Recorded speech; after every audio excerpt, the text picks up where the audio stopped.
Het belangrijkste nieuws van Curaçao in het Nederlands. Extra Journaal. Vers van de pers. Welkom bij Extra Journaal. Fijn dat u weer kijkt. We hebben het belangrijkste nieuws voor u op een rij gezet. En we beginnen met het bericht dat het binnen 1 uur direct raak was voor Zijne Majesteit Friesland met 3000 kilo drugs. In het eerste uur van haar operationele inzet was het direct raak voor Zijne Majesteit Friesland. Ten zuiden van de ABC-eilanden onderschept het marineschip een Go-Fast en nam daarmee 3000 kilo drugs in beslag. Het is vanochtend bekendgemaakt, maar op 29 mei was de eerste dag van de Friesland opnieuw als stationsschip voor het Caribisch gebied. En binnen een uur vonden ze al een verdacht bootje op de Caribische Zee. Daarop zette de Friesland koers richting het vaartuig. Er volgde een achtervolging waarbij de smokkelaars de drugs in zee dumpten. Meer dan 100 pakketten drugs zijn uit het water gevist. Bijna 2000 kilo cocaïne en ruim 1000 kilo marihuana.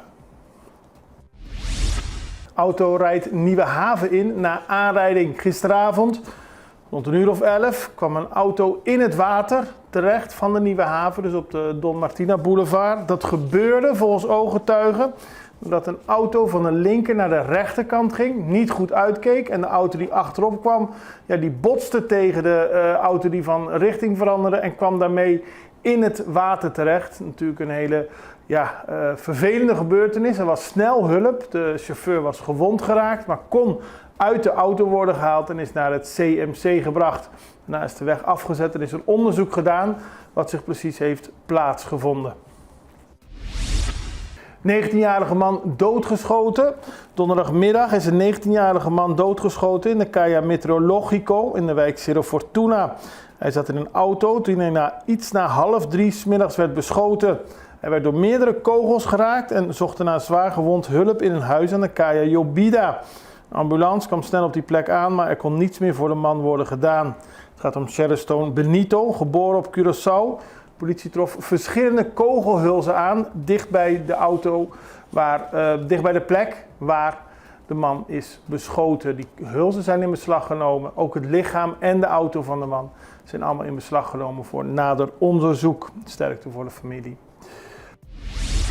Agenten uit functie gezet. Het is een langlopende zaak, maar gisteren heeft het Hof politieagent Gregory Chayenne González veroordeeld tot een voorwaardelijke gevangenisstraf van 6 maanden, 240 uur taakstraf en een verbod van 3 jaar op het werken binnen het politiekorps.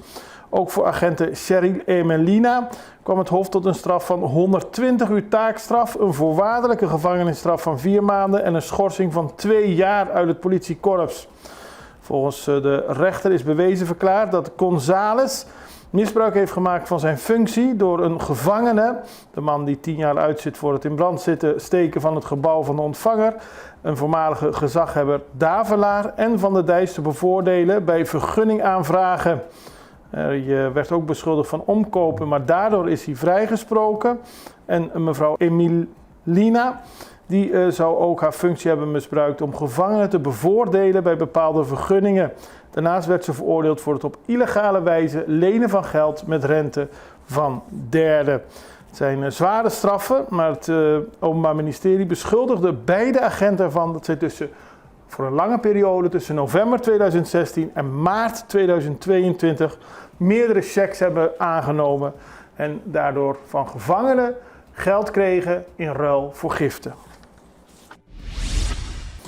Sylvania zegt, registratie UBO is cruciaal. Minister van Financiën Javier Sylvania die laat weten dat het heel belangrijk is dat er aan de regels wordt gehouden voor wat betreft het tegengaan van het witwassen van geld en financiering van terrorisme in Curaçao. Hiervoor is in juni 2024 een verplichting geïntroduceerd tot de registratie van uiteindelijk belanghebbenden, UBO's, in het UBO-register. Het gaat erom dat er een duidelijk overzicht is van alle mensen die bezig zijn bij bedrijven, dat duidelijk is wie de uiteindelijk belanghebbende is. Het gaat om een UBO-verklaring en als dat niet gegeven wordt, dan voldoet Curaçao niet aan de regels die het zichzelf heeft opgelegd. Er zijn in de extra deze week mensen geweest die hebben geklaagd over de regeling, maar de minister benadrukt dat er geen discussie mogelijk is. Iedereen moet zich houden aan de regelingen van de UBO, omdat hiermee niet alleen wordt voldaan aan de wettelijke vereisten, maar ook wordt bijgedragen aan het tegengaan van het witwassen van geld en de financiering van terrorisme. Grote inzamelingsactie plastic. Maduro en Curiel's Bank, Funmiles, TUI van den Twil Supermarket, Kooiman en Fuse hebben voor de derde achtereenvolgende jaar de campagne Beat Plastic Pollution gelanceerd. De campagne heeft als doel de gemeenschap aan te moedigen om plastic artikelen 3 weken lang te verzamelen. En aan het eind van de maand, op zondag 29 juni, kun je dat dan inleveren in zakken van 50 ingeleverde plastic artikelen. En dan krijg je de kans om aan het Funmiles rad te draaien. Dus dan krijg je een prijs voor het inleveren van plastic flessen. Het gaat om de plastic artikelen PET, HDPE en PP. Op de website van verschillende bedrijven staat meer informatie over de actie. Maar de bedoeling is dat Curaçao daardoor schoner wordt. En dan nieuwe bus voor selectie van Curaçao. Vandaag is de wedstrijd, vrijdag tegen Sint Lucia. Gisteren kreeg de selectie van Curaçao de mogelijkheid om de nieuwe bus te zien. Het is van sponsor Curaçao Airport Holding. Mooie luxe bus. En deze bus symboliseert volgens de sponsor de ambitie, eenheid en de reis naar het wereldkampioenschap die volgend jaar wordt gehouden in Amerika, Canada en Mexico. Tegelijkertijd hebben de luchtvaartautoriteiten op Curaçao een oproep gedaan om bij de wedstrijd tegen Sint Lucia, maar ook bij trainingen van het nationale selectie geen drones te vliegen. Als die vallen en er raken mensen gewond, dan is dat zeer ernstig. Dus een verzoek om niet met je drone naar het stadion te komen. En dat is bedoeld om optimale veiligheid te garanderen voor de spelers en de toeschouwers. We gaan even over naar een break. We zijn zo bij u terug. Extra in Nederland. Van Amsterdam tot Arnhem, van Groningen tot Maastricht, Extra is erbij. Volg Extra Digitaal en blijf op de hoogte van de belangrijkste ontwikkelingen in Nederland. Extra Digitaal is te zien op verschillende platforms en kanalen zoals WhatsApp, YouTube, Facebook, Instagram en ook TikTok. Wilt u ons op de hoogte brengen van een evenement of iets doorgeven? Neem contact op via WhatsApp, e-mail, Facebook of bel gewoon 06 1364 2945. Volg of abonneer je op Extra Digitaal. Klik aan en volg ons.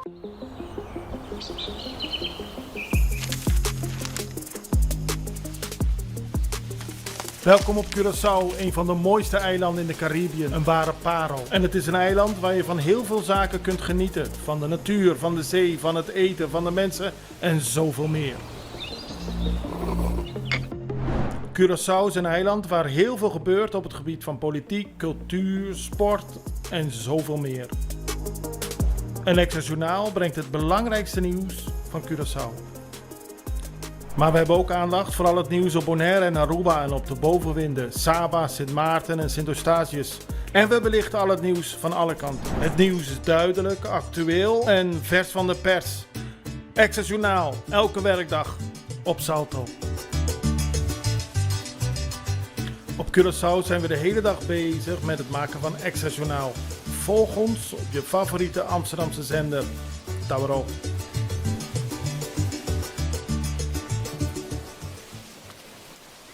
We beginnen op Sint Eustatius, want daar is men begonnen met het vertonen van een film. Het gaat om de film Chokehold en de hele bevolking, meer dan 3000 bewoners wonen er op Sint Eustatius. Niet iedereen zal komen, maar er zijn 3 avonden gepland om mensen die film te laten zien. Die kunnen gratis kijken naar een film over huiselijk geweld. Daarna worden er workshops gegeven en kunnen mensen praten over wat ze in de film hebben gezien en in hoeverre dat relatie heeft tot hun eigen leven, tot hunzelf, tegen mensen die ze kennen. Op die manier willen ze op Sint Eustatius het geweld, huiselijk geweld bespreekbaar maken en op een aantrekkelijke manier mensen ernaar laten kijken en dan de mogelijkheid geven om daarover te praten. Het is een mooi initiatief. Curaçao Pride viert vooruitgang. Dit weekend is het speciale feest. Het gaat om de Soaked Wet Weekend en dat wordt georganiseerd door Curaçao Pride. Die zijn 20 jaar geleden met Get Wet Weekends en andere organisaties, onder meer Curaçao Pride, allemaal om de communiteit, om de gemeenschap van de LHBTQ+ gemeenschap zich prettig te laten voelen op Curaçao, zich uit te kunnen laten spreken, te laten zien dat iedereen daarbij hoort hier op Curaçao en om daarop terug te kijken. Wat is er allemaal gedaan in de afgelopen 20 jaar? Wordt er dit weekend een Soaked Weekend georganiseerd voor de lokale queer community en haar bondgenoten. En daarmee wil men stilstaan bij het feit dat er heel veel is bereikt voor wat betreft emancipatie van homo's en lesbiennes op Curaçao in de afgelopen 20 jaar. Dan gaan we naar iets heel anders, een interview met Andy Hollander. Hij is van de Sosaka Challenge, hij is van de Sosaka Riders. En dit weekend is er ook een grote Sosaka Challenge, 2 dagen, zaterdag en zondag, wielerwedstrijden op Curaçao en Andy Hollander legt uit. Andy Hollander van de Sosaka Bikers. Zaterdag en zondag hebben we de Sosaka Challenge 2025. We zien steeds meer fietsers op straat. Het wordt steeds populairder. En daarom organiseren jullie ook dit jaar weer 2 mooie races. Wat zijn de races precies? De races zijn, het is een Sosaka Challenge, dus het gaat over 2 dagen. De ene dag is discipline de mountainbiking en de tweede dag is discipline dan de roadbiking. Er zijn mensen die beide disciplines uitoefenen, maar er zijn ook mensen die alleen de mountainbike doen. En dan zo moe zijn dat ze de volgende dag niet meer kunnen. Niet meer kunnen, dat kan. Dus, maar er zijn veel mensen die ook, dus er zijn prijzen voor mensen die allebei de disciplines doen. Dus een soort overall winner. En er zijn mensen die voor alleen watgene wat zij rijden, dus de categorie, dat zij ook prijzen voor dat krijgen. Oké.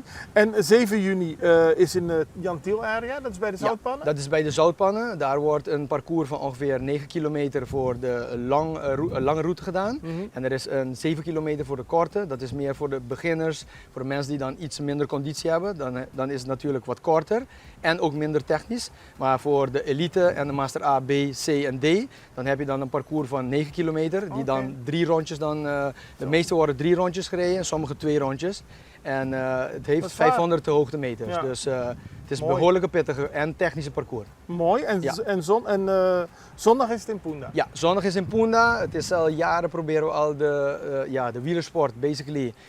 Alle wielersport op Curaçao gebeurt vaak of in Fuik of in Soto, in bandenbouw waar mensen het niet zien.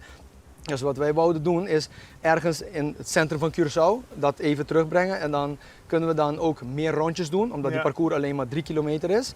Dan kunnen we dan mensen ongeveer zeker 20 rondjes, 16 rondjes. Dus breng je stoel, lekker drankje en dan kan je lekker de mensen even zien fietsen. Zoals ze dat vroeger noemden, rondjes rond de kerk. Rondjes rond de kerk, ja, dat kan je het zo doen. Ja, zeker. Als mensen zich willen aanmelden, hoe kunnen ze dat doen? Dan kunnen ze via onze Facebook site van Sosaka Bikers. Of je kan op de Google Sosaka Bikers Challenge 2025 invoeren.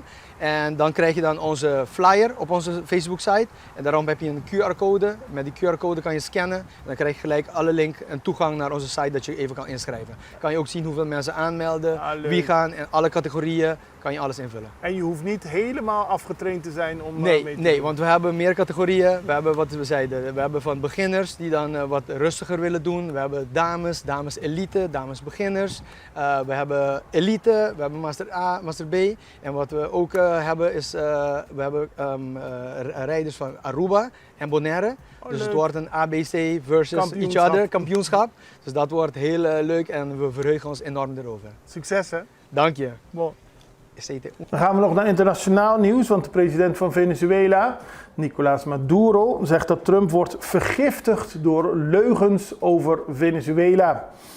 Volgens president Nicolás Maduro is zijn Amerikaanse ambtgenoot Donald Trump vergiftigd. En hij zegt tegen hem in een uitzending op de televisie: laat je niet langer vergiftigen tegen Venezuela. Ze vergiften je elke dag met leugens. Omdat Trump heeft besloten dat het grootste deel van de Venezolanen niet meer naar de Verenigde Staten kan reizen. Maakt deel uit van een algeheel of gedeeltelijk inreisverbod voor 19 landen. Volgens Maduro wordt hij misleid door zijn adviseur over het Zuid-Amerikaanse land. We zijn goede mensen, genoeg met de lastercampagnes, genoeg met de leugens. En de president van Venezuela hoopt dat Trump naar hem luistert. In ieder geval, de afgelopen tijd heeft Amerika de oliesancties tegen Venezuela aangescherpt. Ze hebben honderden Venezolaanse migranten naar een beruchte gevangenis voor criminelen in El Salvador gestuurd. En de deportatiebestemming voor 300.000 Venezolanen in de VS ingetrokken. En volgens Maduro heeft Trump zijn pijlen gericht op Venezuela en is dat niet terecht. Daarmee zijn we aan het einde gekomen van deze aflevering van Access Journaal. Ik wens u een hele prettige dag verder en we zijn er snel weer. Tot ziens. Dag.